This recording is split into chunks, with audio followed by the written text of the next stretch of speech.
Hi guys, Makar Sankranti శుభాకాంక్షలు అందరికీ. ఈ వీడియోలో వచ్చేసి నేను Google ads and Facebook ads కి డిఫరెన్స్ ఏంటి అండ్ దేని లోపల మీకు బిజినెస్ అనేది బాగా డెవలప్ అవుతుందో పూర్తి విధంగా అనేది చెప్తాను. పూర్తి వీడియో చూడండి. ఫేస్బుక్ యాడ్స్ వచ్చేసి మనకు ఇన్స్టాగ్రామ్, మెటా ప్లాట్ఫామ్స్ లో ఏదైతే ఆడియన్స్ ఉంటారో వాళ్ళకి మన బ్రాండ్ అనేది చూపించుకోవడానికి అనేది మనం యాడ్స్ అనేది రన్ చేస్తాము. గూగుల్ యాడ్స్ లో వచ్చేసి కొంచెం డిఫరెంట్ గా ఉంటుంది. Search ads, display ads, video marketing ads అనేది ఉంటుంది.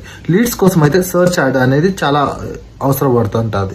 ఎందుకంటే మనం గూగుల్ యాడ్స్ లో వచ్చేసి ఎక్కువ శాతం సర్చ్ చేసే వాళ్ళనే టార్గెట్ చేస్తాం కాబట్టి లీడ్స్ లో కూడా జెన్యూనిటీ అనేది వచ్చే ఛాన్స్ అనేది ఎక్కువ ఉంటుంది. మీకు ఫేస్బుక్ అయితే ఆడియన్స్ కి మనం మన బ్రాండ్ రీచ్ అయ్యి మామూలుగా వాళ్ళకు మనం అనేది బాగా కనెక్ట్ అయిన తర్వాత ఆడియన్స్ అనేది అప్పుడు మనకు లీడ్స్ ఫామ్ లో ఫేస్బుక్ లోంచి మనకు లీడ్స్ అనేది జనరేట్ అవుతాయి.